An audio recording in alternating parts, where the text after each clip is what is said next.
What's up guys, Houndish here, and today we have the weekly reset for the 11th of September. Of course, this is the first weekly reset since the launch of the Forsaken expansion. So it's a pretty exciting one. We've got a ton of new powerful gear that we can acquire, new bounties which can drop powerful rewards as well as randomly rolled rewards and things like that, a couple of other bits and bobs, new quests, and of course the spread of corruption in the Dreaming City, hopefully leading to new secrets and rewards. So we're going to round up all of the normal weekly reset stuff, guys. On top of this, I've got a bunch of tips, information about events happening over the next few days. Of course, we have the launch of the Last Wish raid this week. Going to talk about Masterwork cores, materials for infusion, and a bunch of other stuff. So if you guys enjoyed the video, a rating below is very much appreciated. But for now, let's jump into this week's reset. So for our weekly milestones, or challenges as they are now called, of course, we have the Vanguard right here. There is actually a bug where some folks may not see the weekly kind of reward for the daily story playlist, If that happens, it's because of the reset bug you may have heard about a couple of days ago. Otherwise though, Vanguard Strikes should be fine, so we've got the weekly for Vanguard Strikes right there. Of course, we have the Nightfall, which is weekly, and the Nightfall score above 100,000 as well. Then we have the weekly Gambit. Once again, this can be affected by the bug, so you may or may not see it, depending on your progress last week. And there is also Crucible as well. You may have the weekly for this, unfortunately I don't. But of course we have Quick Play and Competitive, we've got Rumble, and the featured mode this week is Supremacy. Flashpoint this week though will be Nessus right here. On top of this we have a Heroic Adventure as a daily challenge, also capable of providing powerful gear. In the tower we have our clan rewards right here for clan XP. This grants powerful gear. You also can get powerful gear by completing 20 bounties from Ikora. But then in the Dreaming City, we have War for the Dreaming City right here, the bounty that can reward you with powerful gear when you complete daily bounties. We've also got the Ascendant Challenge with powerful gear, the Gateway Between Worlds. This will be different on different accounts, but you can get the Offering to the Oracle with this, and then the Offering to the Oracle Engine. On top of this, you have all of the daily bounties that you'd normally have, and we'll have to see what other potential secrets could be awaiting us in the Dreaming City this week, things like the Ascendant Challenge, of course. If you're wondering about the Nightfall this week, you have a choice of Inverted Spire, the Hollowed Lair, which of course is a new strike with new Nightfall specific loot, and we also have Will of the Thousands. The Spider's bounties have reset as well. The powerful gear bounty for this week, of course you have to defeat an escapee, and we've got the Combustor Valus, and you can get some powerful rewards. Some of these weekly ones also have an opportunity to grant you the Lord of Wolves as well, so definitely worth doing. Finally, in the tower, Banshee has some new mods today. So we have the super mod, increases super regeneration speed, and for weapons we have Targeting Adjuster. The weapon gains better target acquisition. These mods will change every day. These are only available on Tuesday right here, but tomorrow we'll have a couple of new mods, so definitely worth trying to get some mod components and picking some of these up. At Eververse, we have the Prismatic Matrix right here. So we have the Turbo Kickers ornament for the Stompies. We've got the Tall Tale, which is an exotic ship. Pretty interesting looking thing right here. If we can get it to slowly but surely load. It's only kind of got one normal wing. We've got the chest piece as well as the helmet. And we've got a ghost right here, the skewed orbit shell. Then over here we've got some ships, so the Temperance Moon, as well as the Bicameral Promise. I don't know if that's how you say that.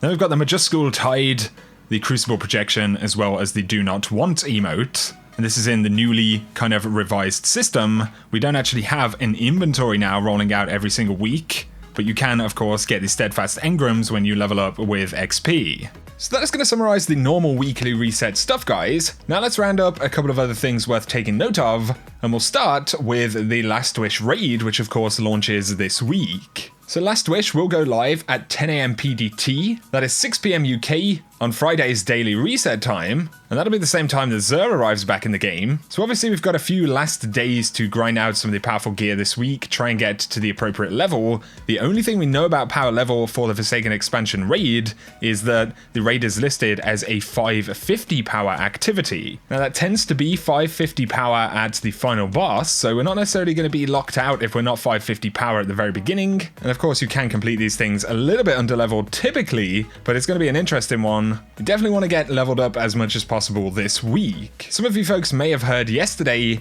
about a prime engram farm that a few folks have been doing. I did post a video. Bungie actually offered a warning about this because essentially the prime engrams kind of stack up and are supposed to drop periodically over a number of weeks. And according to Bungie, if you use the exploit and get a ton of prime engrams right now, you're actually burning your future opportunities for prime engram drops. That's the only thing they've said on the subject. They're not going to be issuing bans or anything like that, but they have said it could affect your progress into the future, so definitely bear that one in mind. But now I wanted to talk a little bit about upgrade materials, infusion materials, masterwork cores, and things like that. So some folks had actually started doing a glitch at the Drifter if they've managed to reset inside of Gambit, where you could basically buy a bunch of masterwork cores or buy a weapon from the package, dismantle it, get the weapon cores back, and it was costing less than it would to actually buy those masterwork cores initially. That has actually been fixed according to Bungie. Of course, the Spider over in the Tangled Shore does also sell masterwork cores. Every time you buy one, it gets more expensive inside of a single session. So really the best thing to do would be to try and visit him every day when you're picking up bounties and stuff like that, and just pick up a couple of masterwork cores a day. That way would be pretty efficient. You're not going to be spending a ton, but you would have a flow of masterwork cores that is somewhat decent, considering you can also get them from other sources. But on top of this, the Spider also sells materials that you need to infuse weapons and gear and level things up.